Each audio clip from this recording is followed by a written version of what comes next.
Мінекей, урматтуу кыргызстандык биздин мекендештер. Мінекей, бул биздин Кант шаарында, мінекей улица Панфилова көчөсү дейт.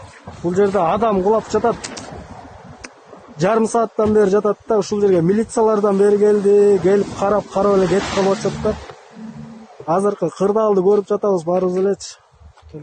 Биздин өкмөт башчылары чоңдорго кайрылып коелу, ушундай адамдар өлүп атса деле эмне ит өлгөнгө барабар болуп калды эле. Мына бул жерде биздин байкелер деле айтып атат. Жарым сааттан бери жатат болот, ушуга жардам кылып койбойсуздарбы? Бул жерде эмне ит жаткандай эле болуп атат азыр. Мынакей бул жерде аял киши жатат. Баа бирөө кулап калган дейт, аны алып кеткен дейт, мунусу калып калыптыр, дем алып атат.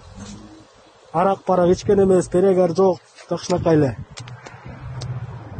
Бу жерде больницага чалсак, 103кө чалсак, бизде машина жок, бир эле машина деп атат да. Милицияларга чалсак, милиция келген, бир милиция келип алып, мойнун кармап тирүү турбайбы дегендей болуп кетип калды аларчы. Бул эмне кылганы, кандай ишиңиз болот? Эмне бул? Ойнчук көрүп атабы адамдар да?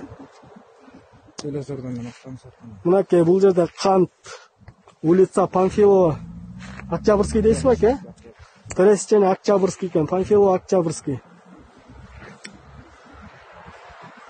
Мынакей көрүп алгыла, эч ким иштеген жок, биздин чоңдор иштеген жок, эч нерсе кылган жок.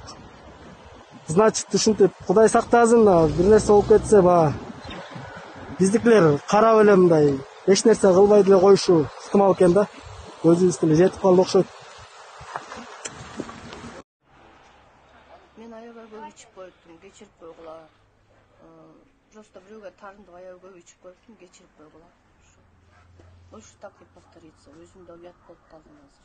Өзүм да жашым келип калды, 54-төмүн.